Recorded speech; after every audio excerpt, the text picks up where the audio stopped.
박유진 의원님이 오늘 어디 기사 보니까 이번 국정감사에서 홈런 한 방 이렇게 평가받았던데 우리 정무위에는 박유진 의원이 그 이건희 전 회장 등 그 삼성 사면 계좌와 관련해서 이번에 지속적으로 문제제기를 했고 이 문제와 관련해서 우리 원내에 TF를 구성을 했습니다. 이건희 등 사면 계좌 과세 및 금융실명제 제도 개선 TF인데요. 그 TF의 단장을 맡은 우리 민병두 의원님을 비롯한 TF의 포동한 우리 의원님들이십니다. 그래서 민병두 의원님, 우리 박찬대 의원님, 김태석 의원님, 김용민 의원님, 그다음에 정무위의 이하경 간사 의원님, 그다음에 박영진 의원님 이분들로 해서 향후 활동을 하기 위해서 오늘 출범에 간단한 행사를 이렇게 갖게 되었습니다. 경제 정의 공정과세 한 번 더 하겠습니다. 경제 정의 공정과세. 그러면 지금부터 더불어민주당 제67차 원내 대책회의를 갖겠습니다. 먼저 우원식 원내대표의 모두 발언이 있겠습니다.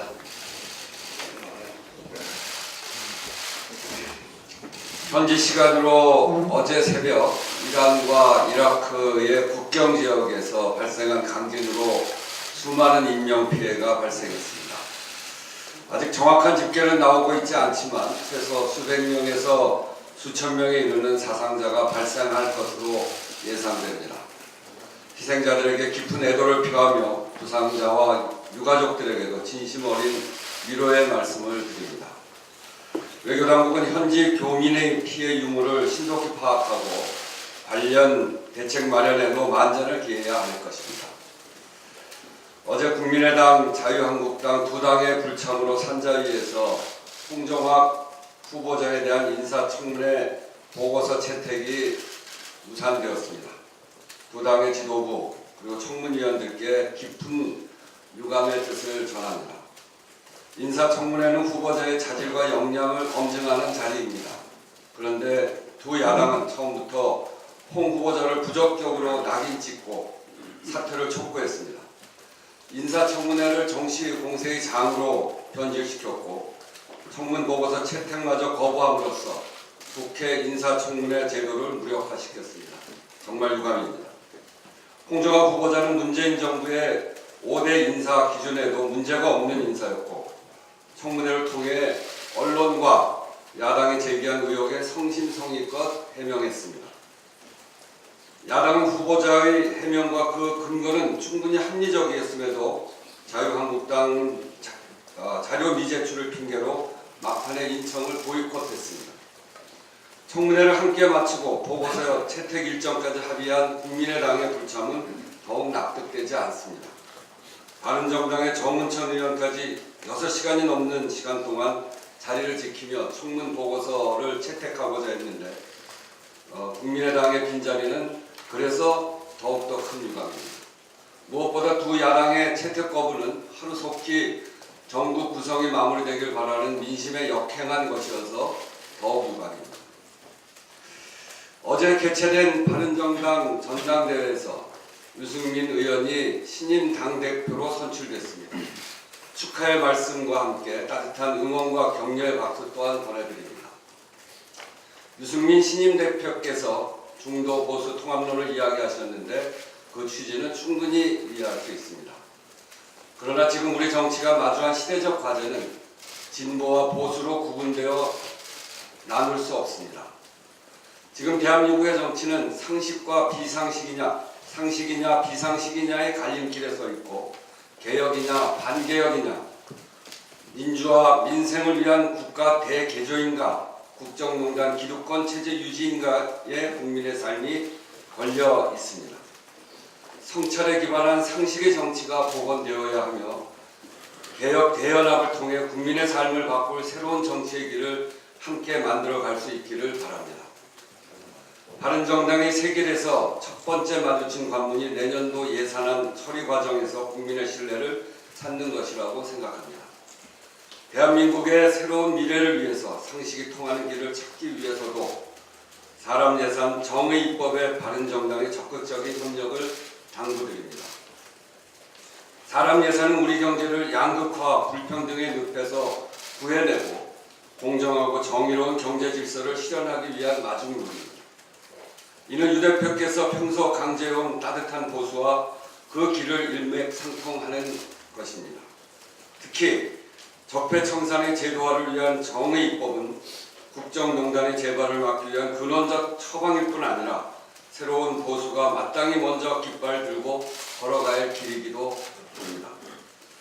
깨끗한 보수, 보수다운 보수를 꿈꾼 바른정당의 창당 정신을 유 대표께서 잘 지켜나가시리라 기대하며 더불어민주당 역시 보다 열린 마음과 자세로 야당과 함께 국민들의 삶의 문제 해결에 집중해 나가겠습니다. 이번 국정감사에서 박용진 의원 등의 끈질긴 노력으로 이건희 회장 차명 계좌 문제가 9년 만에 다시 세상 밖으로 나왔습니다. 2008년 특검 수사 뒤에 이건희 회장이 약속한 차명 계좌 실명 전환, 누락된 세금 성실 납부, 자녀 자금의 사회공헌 사용, 그 어느 하나도 지켜지지 않았다는 사실을 밝혀냈습니다. 금융위의 금융실명제법 엉터리 해석이 그 탈법의 정당성을 부여했다는 사실도 추가적으로 확인했습니다. 이에 민주당은 금융실명제를 바로 세우는 문제를 당 차원의 문제로 인식해서 탈세 문제, 비자금 의혹 규명과 공정과세 방안 등 구체적인 노력을 추진하겠다는 말씀을 드린 바가 있습니다. 이를 위해서 이건희 등 차명계좌 과세 및 금융실명제 제도 개선 TF를 구성해서 이 문제를 다루기로 결정했습니다. 단장에는 민병두 의원, 간사에는 박용진 의원이 맡아주시고 위원으로는 이하경, 금태섭, 김종민, 박찬대 의원께서 함께 해주실 것입니다. 경제정의 공정과세 실현을 위한 법적 미비점 보완과 제도정비 과정 등 경과를 TF 중심으로 국민들께 상세히 보고드리도록 하겠습니다. 특히 최근 금융위가 입장을 바꿔서 이건희 차명계좌 전수조사 방침을 내놓았고 금융혁신위가 공식안건으로 채택한 만큼 관련 진행 과정을 끝까지 예의주시하며 누락된 세금이 징수되도록 해주시기를 당부드립니다. 재벌이 마음 놓고 세금을 빼돌리고 국민 몰래 배불리는 시대는 이제 끝났습니다. 민주당은 우리 사회 곳곳의 불공정과 부정부패를 국감에서 밝혀내는 데 그치지 않고 끝날 때까지 끝난 게 아니다 라는 자세로 법과 제도를 개선하고 정책에 반영해서 바로잡도록 하겠습니다. 이상 마치겠습니다. 네, 다음은 김태년 정책위원장의 모두 발언이 있겠습니다. 오늘부터 국회 예산결산특별위원회 소위원회가 본격적으로 시작이 됩니다. 소상공인, 자영업자 등 국민생활과 밀접한 관련이 있는 최저임금 문제와 공무원 충원 예산, 사람 중심 예산들이 야당에서 삭감하겠다 이렇게 이야기하고 있고 쟁점이 될 것으로 예상이 됩니다. 최저임금 관련해서 정부가 발표한 일자리 안정자금 지원은 영세기업의 부담을 덜어주고 저임금 노동자의 고용 불안을 해소하기 위한 것입니다. 그런데 일부 야당에서는 또다시 반대를 위한 반대만을 하며 예산을 삭감하겠다고 입장을 놓고 있습니다. 민간기업의 인건비를 정부가 지원하는 것은 전 세계적으로도 유례가 없는 일이라며 반대를 하는데 팩트 확인부터 하겠습니다. 우선 외국 사례를 말씀드리면 프랑스, 영국, 네덜란드 등 다른 나라에서도 최저임금 인상에 따른 기업의 인건비 부담 완화를 위해 정부가 사회보험료 지원, 세액공제 등 여러 가지 형태로 재정 지원을 하고 있습니다. 그리고 우리나라에서도 기업의 인건비를 정부가 지원하는 제도가 이미 많이 있습니다. 작년 미취업자 고용, 중소기업 청년 인턴, 시간 선택제 고용, 비정규직의 정규직 전환 등의 경우에 정부가 근로자 한 명당 월 20에서 60만 원의 임금을 기업에 지원하고 있습니다. 이런 사업들의 상당수는 이명박 박근혜 정부에서 시작한 것입니다. 자유한국당은 이런 사실에 대해서는 한마디도 없이 문재인 정부가 하는 일이라며 덮어놓고 비난부터 합니다. 야당은 무작정 일자리 안정자금 예산 삭감을 주장하고 있습니다.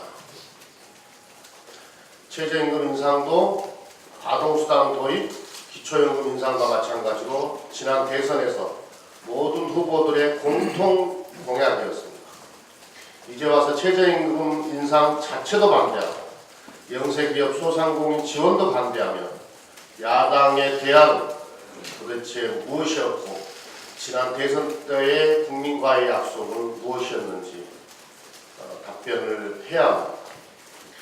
재벌 대기업의 수조원씩 국고 보조금을 지원해주고 각종 명목으로 수조원씩 세금을 감면해주는 것은 괜찮고 영세기업 소상공인을 지원하기 위해서 세금을 쓰는 것은 왜 안 된다는 겁니다. 최저임금 인상에 따른 영세기업 소상공인의 부담을 완화하기 위한 다른 방안이 있다면 얼마든지 반영할 테니 대안을 제시해 주기 바랍니다. 그리고 일자리 안정자금 지원을 한시적으로 하겠다는 것을 두고 줬다가 뺏는 격이라는 비판을 하고 있습니다.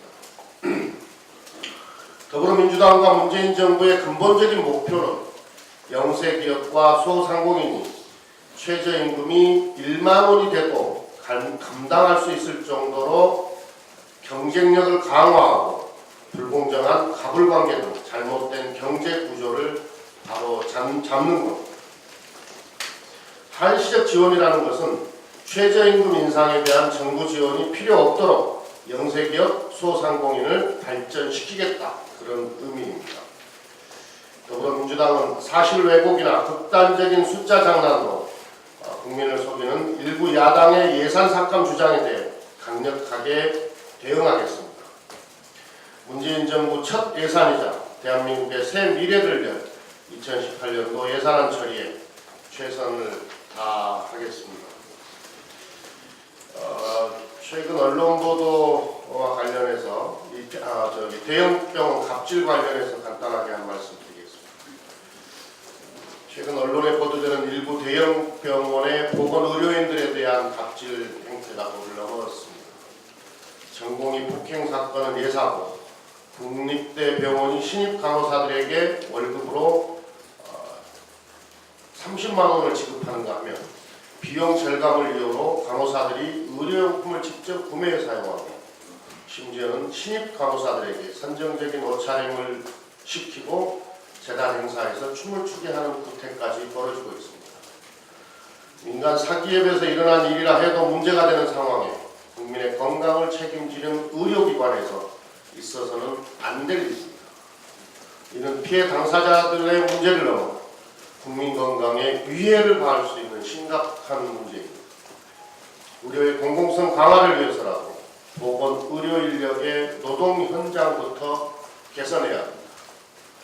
더불어민주당과 문재인 정부 앞으로 조금이라도 문제가 되는 의료기관에 대해서는 근로감독을 강화하고 향후 이처럼 사회적 불이를 일으킨 병원에 대해서는 각종 정부 지원 프로그램 대상에서 제외하는 방안을 마련하겠습니다.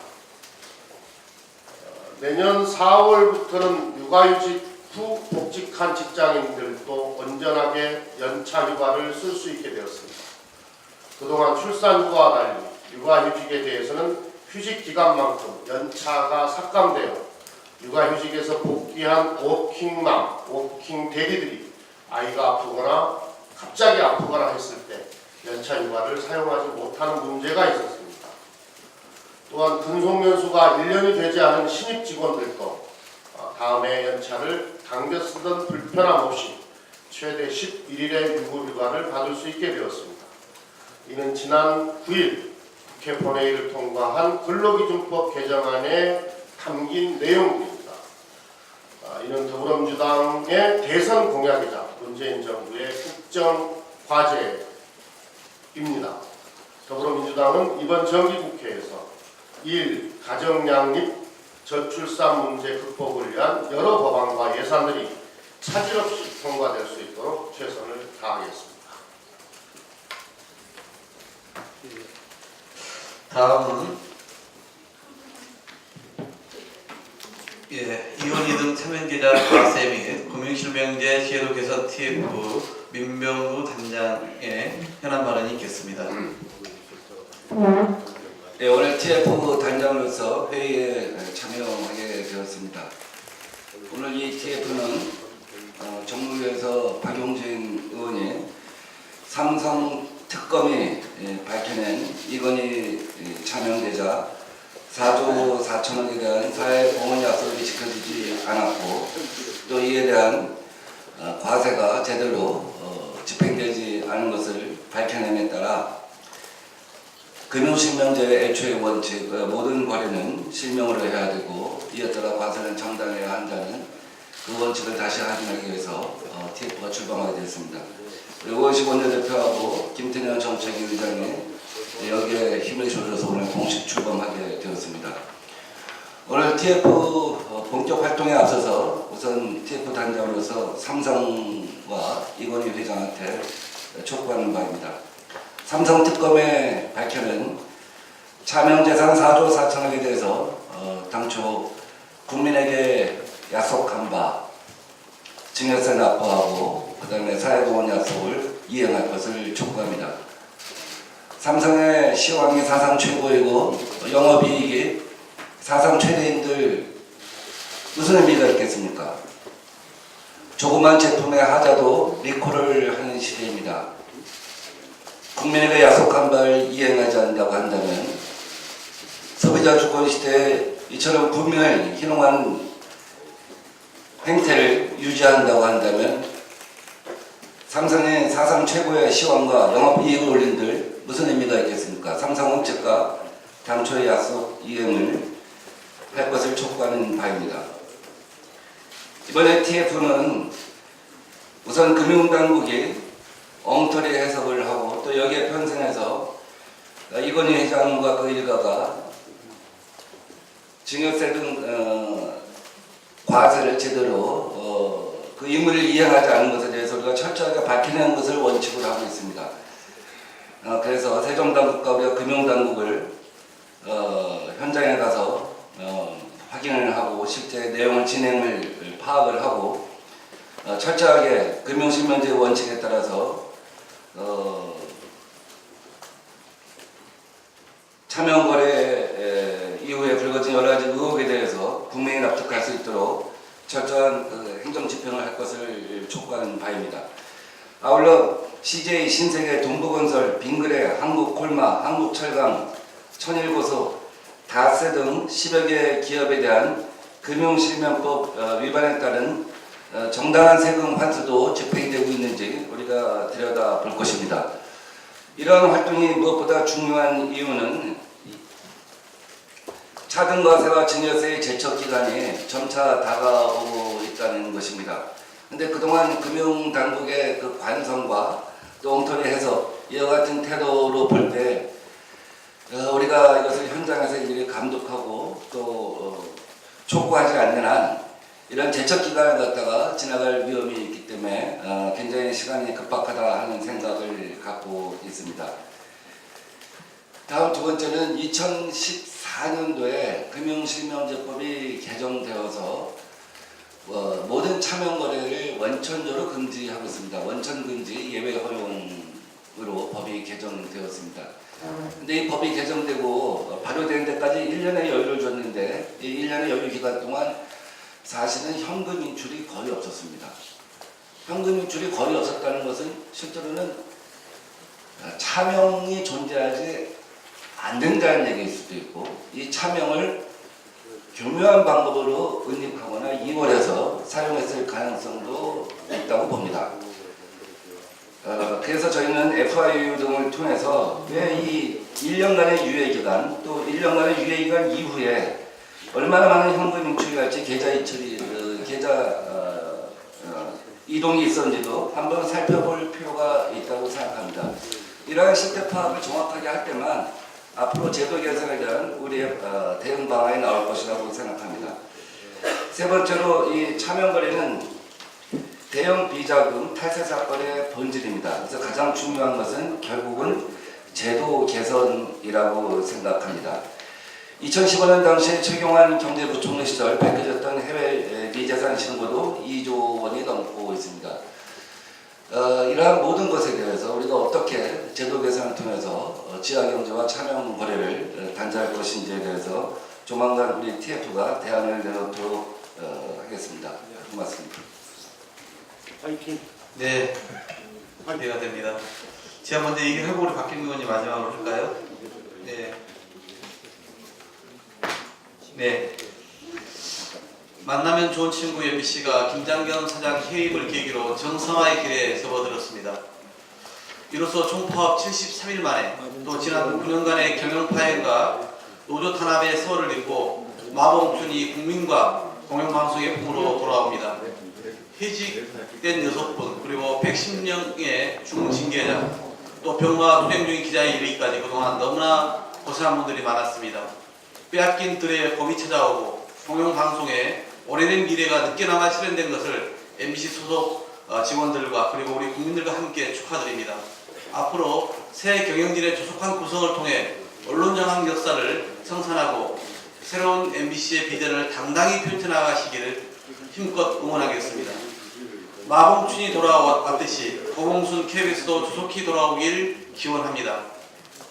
방송법 개정안 처리를 조건부로 내걸고 있는 꼼수 고대영 사장은 자유한국당을 방패 삼아 버티고 있습니다. 지난주 금요일 자유한국당 강효상 의원이 서러운 방송법 개정안, 즉 KBS 이사 선임은 국회 여야 정치권 추천 대신에 지방정부와 사회단체 추천을 그리고 사장 추천위원회는 지방정부 추천 17인, 사회단체 추천 19인, 전임 KBS 사장 11인으로 구성하는 개정안을 제출했는데 누가 봐도 합의가 쉽지 않은 복잡하고 어려운 구조의 개정안입니다.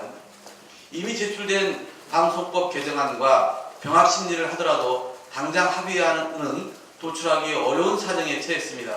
아마도 고 사장은 이 같은 정치권의 법 개정안 제출 동향을 미리 알고 있었을 개연성이 높습니다. 국정원으로부터 돈을 받아 기사 작성에 연루되었다는 의혹과 민주당 도청 의혹의 책임자, 이외에도 각종 비리와 구설수에 의해 보도본부장 시절 구성원들로부터 84%의 불심을 받기도 했습니다. 70일 가까이 되는 KBS 파업과 프로그램 결방 상황을 조속히 해소하기 위해서는 고 사장의 거치 결단이 정답입니다. MBC 정상화의 계기가 KBS 정상화의 분수령이 되기를 바라며 결자 해지 자세로 고 사장의 용퇴를 기대합니다. 제가 아까 약간 말씀드린 중에 사실관계 착오가 있어갖고 그것만 교정하겠습니다. 그 금융거래 실명법이 개정된 것이 2014년 10월달입니다. 그래서 차명거래를 금지하고 1년간의 유예기간을 줬습니다. 그 법은 제가 발의해서 개정된 건데 아까 그 1년 동안 유예기간 동안 그 인출액의 차이가 거의 없었다고 말씀드렸는데 그렇지 않고 마지막 6개월 동안 89조 원이 인출됐습니다. 1억 원 이상만 인출된 것에 합계가 89조 원이고 그것은 예년 대비 한 25% 정도 증가된 것입니다. 이러한 문제에 대해서 1년까지 다 합치면 조금 더 늘어날 것으로 보는데 이러한 문제에 대해서도 우리가 금융당국에 들여다볼 것을 촉구해야 한다고 생각합니다. 네, 현안 발언 마지막으로 박경미 부대표의 말씀 있겠습니다. 네, 김태년 정책위원님께서 언급을 하셨습니다만 최근 잇따라 간호사들의 인권 침해와 열악한 근무 여건이 만천하에 드러나 충격을 주고 있습니다. 구체적인 사례는 광범위하게 보도되었기 때문에 일일이 열거하지는 않겠습니다. 우리는 2015년 메르스 사태가 발생했을 때 악정고투 속에서도 환자를 지켜냈던 간호사들의 헌신을 기억하고 있습니다. 하지만 정작 간호사들의 인권과 처우는 땅에 떨어져 있습니다. 지금까지 밝혀진 사례들 외에 또 다른 부당노동 행위와 인권 침해가 있는지 전방위적인 실태조사가 이루어져야 할 것입니다. 마침 보건당국이 이번 간호사 사태를 포함해 전공의 폭행 등 부당행위에 대해 강력한 처벌을 예고한 만큼 이번 일을 계기로 의료인에 대한 비인격적인 행위가 근절되어야 할 것입니다.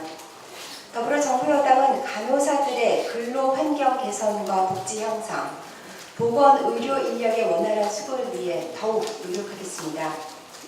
우리 당이 발의한 보건 의료 인력 지원 특별 법안 처리와 보건 의료 분야의 일자리 창출 노사정 공동 선언, 간호인력 종합대책 지원에도 총력을 기울이겠습니다. 이상입니다.